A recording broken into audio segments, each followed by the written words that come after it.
Today I'm here to share with you a couple works in progress. I am knitting a handspun sweater. I have some handspun yarn I have been working on every day, as well as a new weaving project.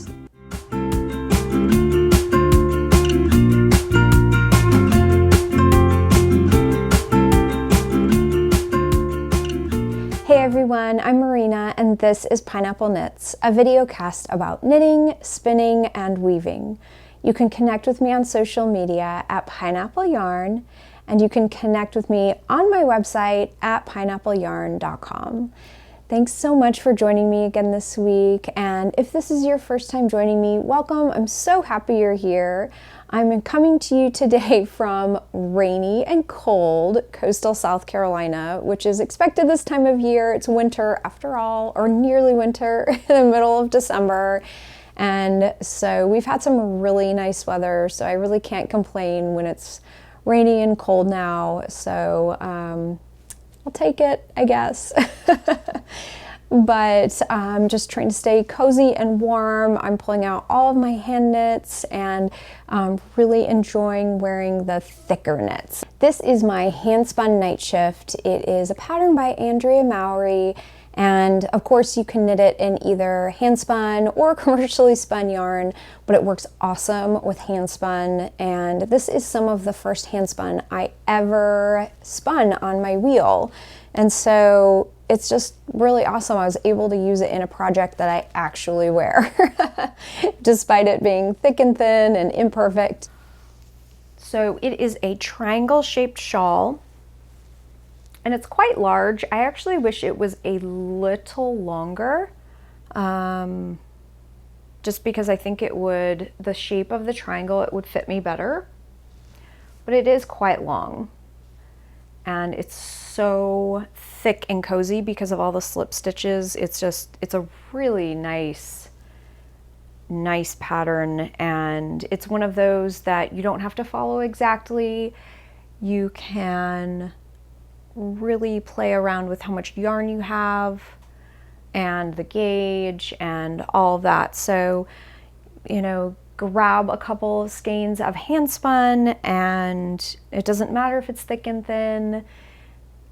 It really is an awesome pattern and is so versatile. So I'm wearing this today to keep warm. I absolutely love it on days like this. And then on the mannequin behind me, I have the Hipster Shawl, which is a pattern by Joji Locatelli. I knit it in Pineapple Yarn, which is my yarn company, in the colorway Profound. And it is such a fast pattern to knit up as well. I knit it up in a worsted weight, and so it just flew off my needles. It was so much fun to knit, and it's a nice weight. It's a nice crescent shaped shawl, and so it's a really versatile shawl. It's not too warm, but it still is, it just flies off your needles. Super fun pattern, and I just didn't want my mannequin to be naked, basically, because it's winter. So I threw that on, and I still really love that color. And I was just I knit it about 2 years ago, and I was so obsessed with that color 2 years ago. I went through many recipes finding this exact kind of blue, borderline purple, deep periwinkle color. It's not a green blue, it's definitely more leaning towards indigo and purple, and I still really love that shawl. I lit a candle today for this episode, and it's completely appropriate for this time of year. This is Cozy Memories. This was the Glow Club from December 2019.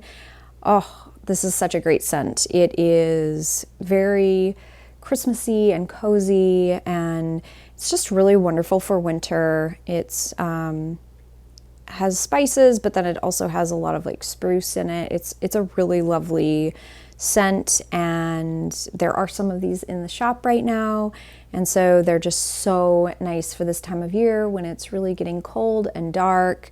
It's really cheerful. So I lit that today, and I'm drinking drinking tea. I have all the things here today.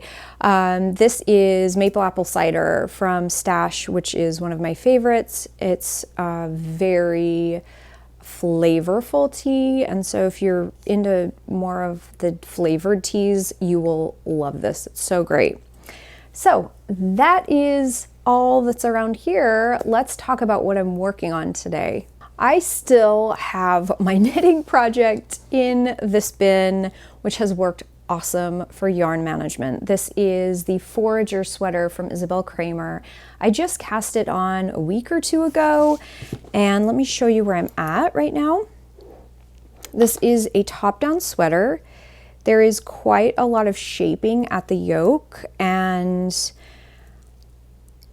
it's so awesome. I'm really in love with this right now.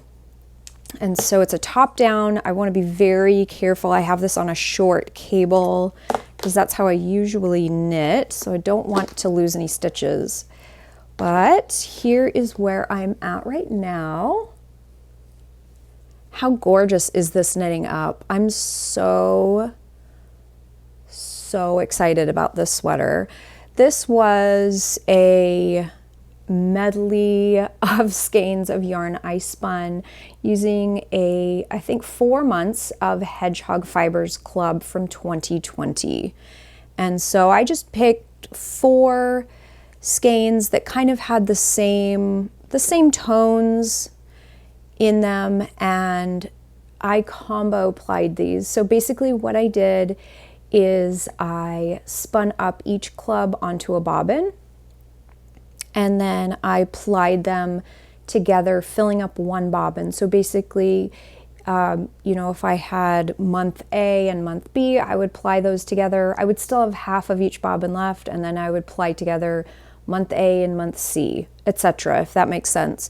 And I had 2 bobbins that had a lot of tweed in them, and so I tried to ply together the smoother fibers with more of a tweed fiber, and so they kind of all blended together. And so far it's turned out really well. The gauges on the yarns or the weights are very similar, and so it's just really blending so well together.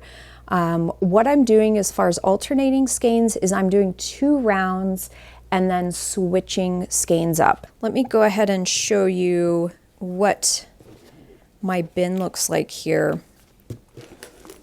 So this is how I'm knitting, is I have these in a row, and I just move a cake to the end when it's already had its turn, when I've already knit with it.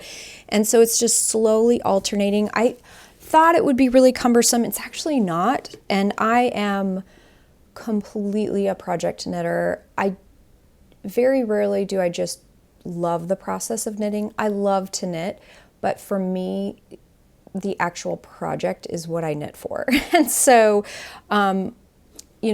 talk about slow knitting and really enjoying the process a lot of times just isn't that's not what I really enjoy.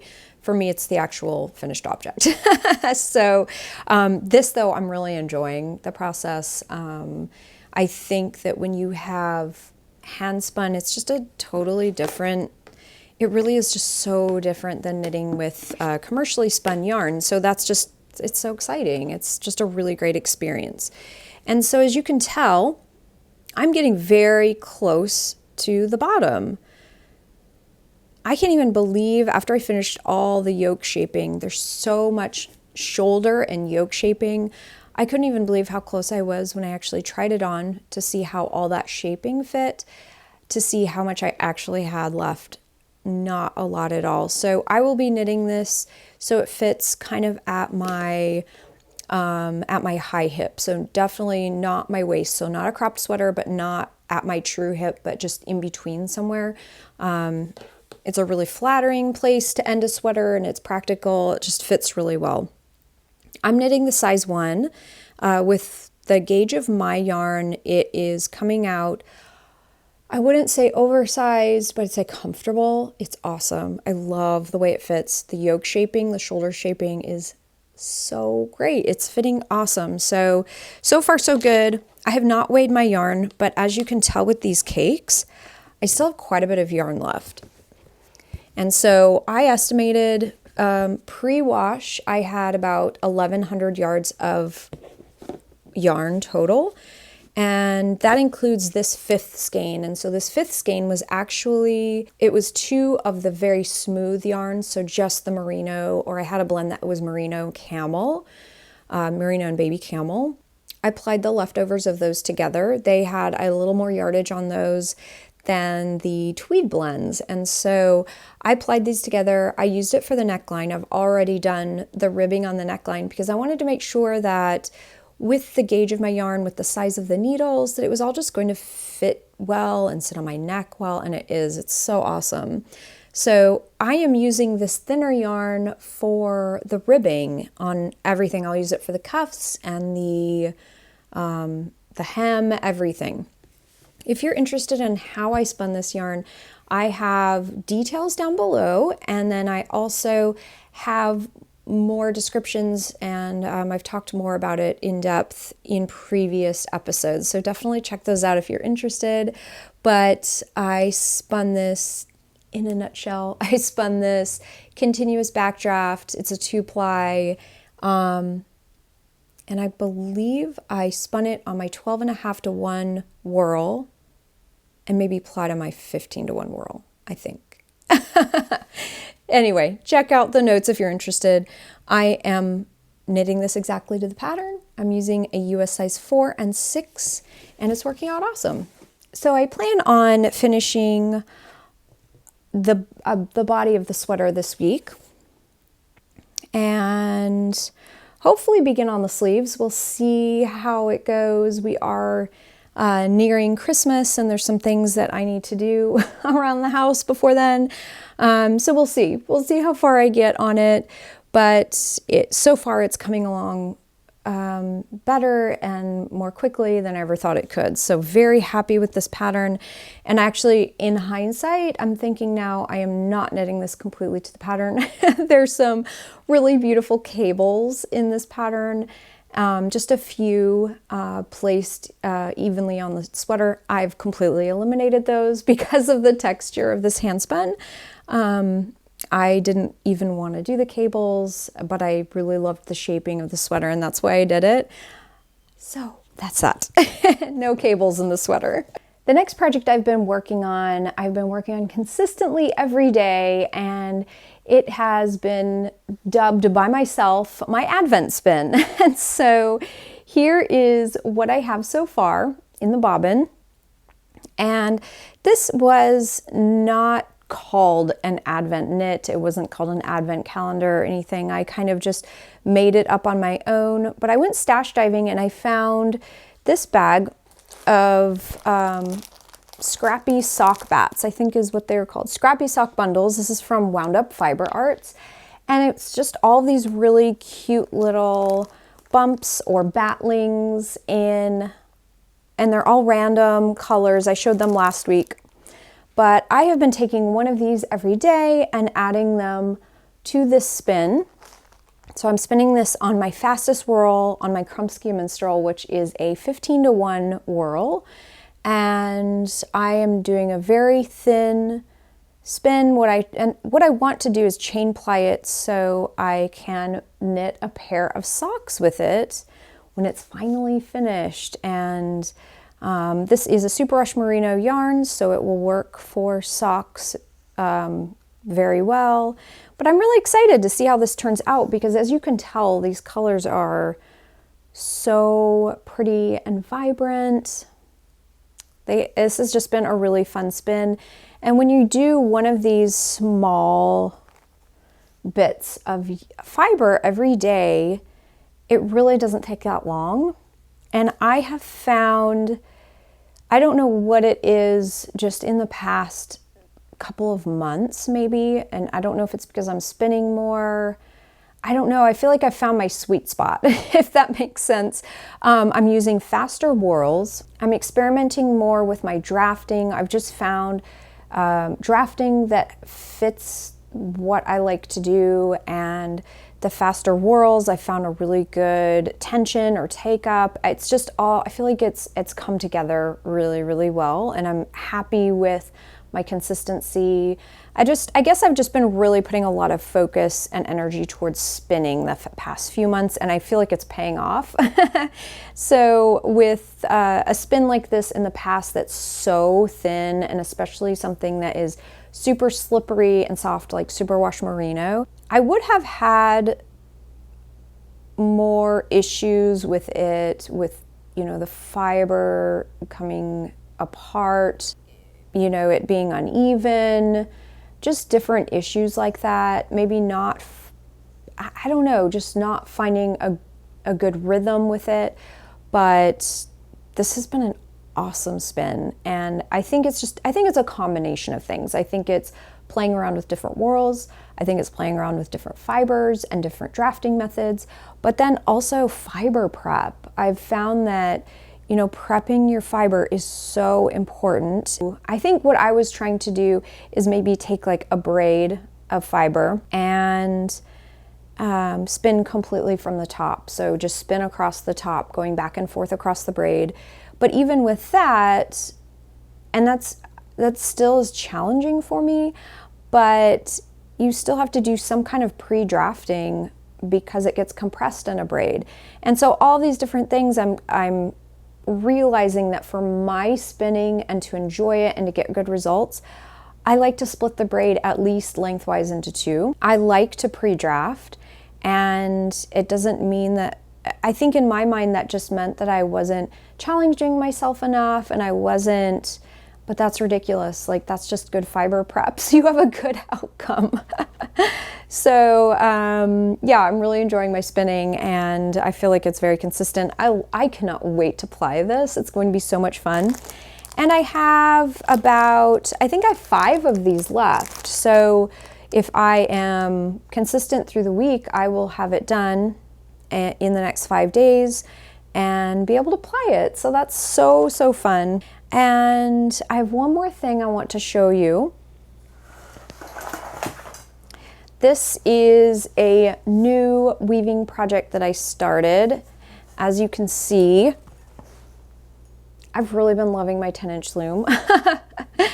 This is my Krumsky Presto Loom 10-inch, and I have warped it with this beautiful bright cherry red warp. And I warped it up. This is a 6, I believe this is my 6 dent heddle, and that's perfect for DK. So this is a DK weight yarn, and I just dyed it up really quickly to use as the warp because I wanted to use a skein of this yarn. This is pineapple yarn in the colorway Surfing Santa. This is one of my Christmas colorways, and I first dyed this up in 2016, I believe, when we still lived in Hawaii. And so it's just very bright and vibrant, and I thought this would be the best woven project because there's so many different colors in it. And I don't have any kind of holiday, I have no Christmas socks, I have no, you know, holiday themed scarves or shawls at all, which is kind of funny. And so I just decided really quickly yesterday to dye up a skein of yarn and warp it up. And I'm going to use this as the weft. So it's just going to be a really nice, quick project. Both of these are DK weight yarn. And so it should be a relatively quick weave. So yeah, I'll let you know how that turns out. I will be showing it to you later on. But yeah, so that is kind of in the very beginning, kind of baby steps of the process. But I am really interested to see how it works up in the weft, especially with a warp. The contrasting red as the warp. I think it's going to be really, really awesome. And it's a balanced weave, and so both the warp and the weft are the same weight, and they should just be really beautiful together. So yay, I'm really excited about that. And with my larger loom, I have a 32-inch Krumsky harp loom. I am really wanting to weave up some dish towels, and so I want to keep it clear for when I start that, but I haven't purchased the yarn yet, so don't hold your breath on that. But that's what I really want to keep it clear for.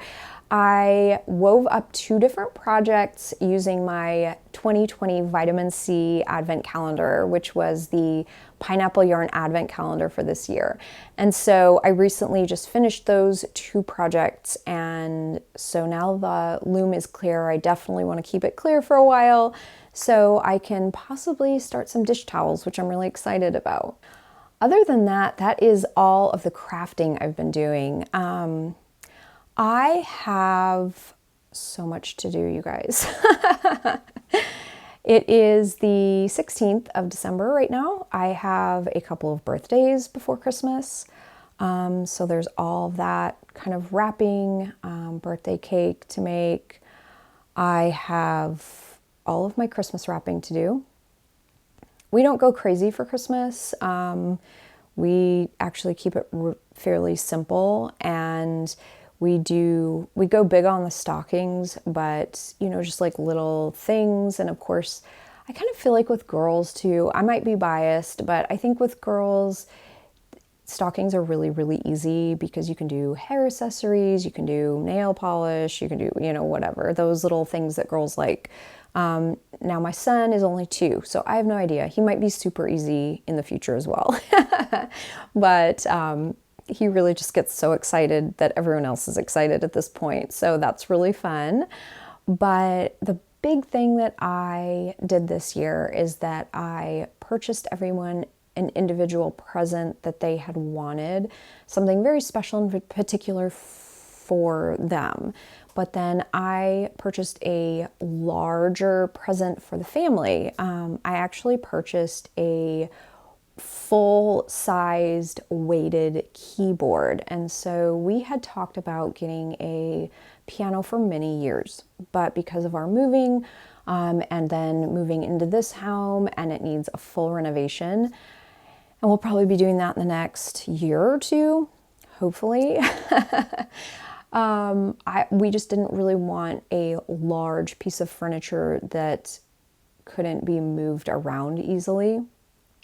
And so I'd been thinking about this for a while, been shopping around, and I'm so excited about it because I think everyone's going to be just over the moon about it. I really wanted to find, and I've been just in life trying to find good projects for home that will also be valuable as hopefully everything returns to normal, if that makes sense. I know nothing's ever normal, but I figured piano is one of those things that it's a skill that can be useful whether you are staying at home or whether you're not, if that makes sense. So I'm so excited. So basically what I need to do is get it out, put it all together, and then keep it hidden. And so I have some giant boxes here hidden in the back room of the studio, and no one's allowed in here anyway, so it's perfect. But my studio is not huge by any means. And so it is really cramped in here. And their presents are also kind of in a big box here hidden. And so it's getting a little crowded. So I really want to take care of those things and clear them out soon. But it's really fun. It's so great to give to others this time of year, to send things off and to make things, and to, it's just really, really nice. It's a great feeling, and it kind of smooths bumps out on the road that I'm sure we're all encountering this time of year. For us personally, our December has been a little crazy as a family. There's definitely been some added stresses, and so I'm just so happy to make other people happy right now. It makes me happy, and it's just nice. It's really exciting. So yeah, I'm sure I am not alone when I say those things. I'm sure so many of you are going through that right now. And so I'm definitely thinking of all of you. I hope that all of your crafting is going so well and you're finding a lot of enjoyment in that. I will be having a small shop update next week, which is Christmas. So Christmas evening, I will be having a very small shop update. I will be posting a video about that. It's some really special New Year's kits that I have created. They're so beautiful. Oh, they're so beautiful. And every year I like to create these New Year's kits that are just very like sparkly and bright and vibrant and just fresh. They're very, very fresh. And they're unlike things that I do normally during the year. And so they're fun for me. And I just feel like New Year's is always just such a great time of revival and time of just new beginnings. Last year's Glow Club for January was new beginnings, and that's how I always feel. That is just a great time of year to start fresh. And so this kit is definitely reminiscent of that. And so check that out. That'll be next week's video. But anyway, thank you so much for joining me today. If you liked this video, I'd love if you'd give it a thumbs up and subscribe. And yeah, I will see you next week. Maybe not with an episode like this, but with some kind of content on my channel. I will be sharing that with you. So if you celebrate Christmas, Merry Christmas to you and Happy Holidays. And I will be back hopefully before the new year. I think so. So I won't say Happy New Year quite yet. But I hope you have a really great next couple of weeks and just are cozy and loving your knitting and your crafting. And until next time, I hope you have an awesome day. Bye.